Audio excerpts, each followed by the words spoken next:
hari ini di tempat ini di BPK di kantor BPK Provinsi Banten. Kita telah menyadari bahwa penyerahan opini LHP atas keuangan pemerintah daerah Utara tahun 2019 oleh Kepala BPK Provinsi Selatan. Kita terima kasih bahwa dinilai baik dan mendapat opini WTP wajar tanpa pengecualian. Untuk itu kita terima kasih kepada Kepala BPK dan semua tim audit ke Muratara yang sangat independen dalam pekerjaannya dan dapat menilai kita dengan baik.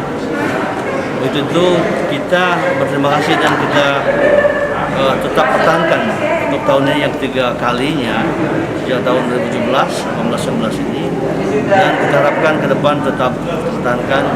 Tentu saya harapkan kepada seluruh OPD untuk mendukung ini dapat mengelola keuangan dengan baik sesuai dengan aturan yang telah diberikan. Saya kira itu lagi. Kita atas nama pemerintah dan masyarakat Utara mengucapkan terima kasih kepada Kepala BPK dan jajaran yang telah memberikan opini BTP kepada Muratara tahun 2019 ini. Terima kasih. Jangan lupa subscribe, share, komen, dan like ya.